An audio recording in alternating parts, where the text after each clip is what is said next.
You're listening to the Corbett Report. We all know by now that the real terrorists, the politicians in the suits and ties and the banksters that pull their strings, are waging their war of terror on multiple fronts, for multiple reasons. Domestically, it rallies the population around the flag, keeping the flock in check. At the same time, it justifies the buildup of the police-state control grid to catch the thought criminals who resist. It also writes a blank check for the illegal wars of aggression abroad. Simply place your terrorist boogeyman in the square of the chessboard you're looking to occupy and hey presto, you've got yourself an excuse to invade. Even if you accidentally end up supporting them. Right, Uncle Sam? But of course the politicians, their string pullers, and their fellow travelers benefit from the war of terror in a more straightforward sense. They get to use the terror scares that they themselves create to drum up billions upon billions in the name of fighting the boogeyman.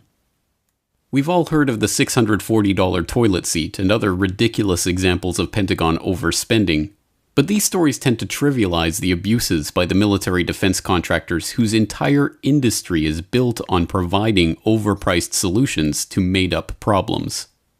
After all, the Pentagon itself just admitted it could cut $2 billion from its budget by shutting down some of the needless bases and defense facilities that have been built around the globe in the name of the American empire. But $2 billion is chump change. In the 15 years since 9/11, $1 trillion has been spent building up the police state in the American homeland itself. Meanwhile, the Defense Department has been spending over $600 billion per year maintaining the American military in the post-9/11 era. $4 to $6 trillion of that was spent on the Iraq and Afghanistan wars alone, the most expensive wars in U.S. history. Combined defense spending, including Homeland Security, DoD, State Department, defense-related debt interest, and other defense costs, have reached the highest levels in modern history over the past decade.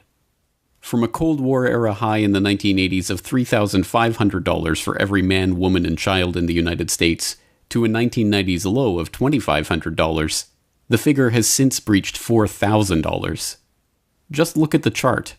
It isn't hard to see exactly when the trend reversed, and the good times began to flow for the military-industrial contractors.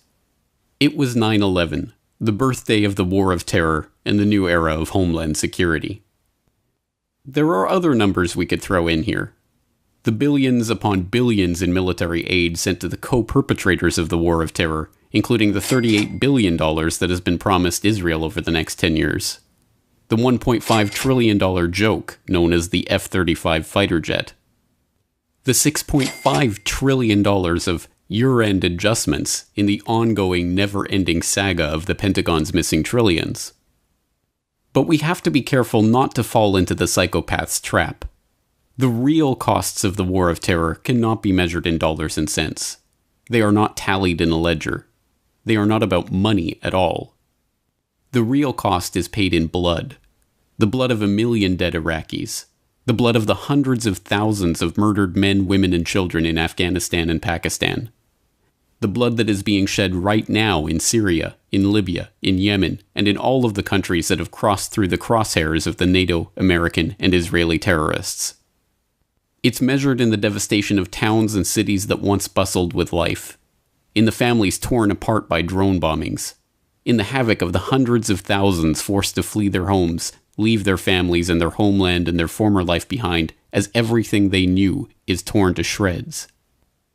It's measured in the blood of the servicemen and women themselves, lied to, propagandized, and indoctrinated their entire lives, given a ticket out of grinding poverty by the military, shot up with experimental vaccines, and shoved into the meat grinder for tour of duty after tour of duty.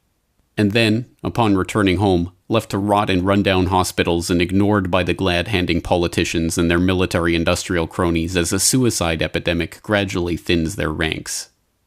This is the true cost of the War of Terror, and it is incalculable. And none of it, absolutely none of it, will come to an end until the public stops believing the false narrative of the War of Terror and the lies that have brought it about. Much like Santa Claus and the Easter Bunny, the real terrorists can only survive if you believe in them.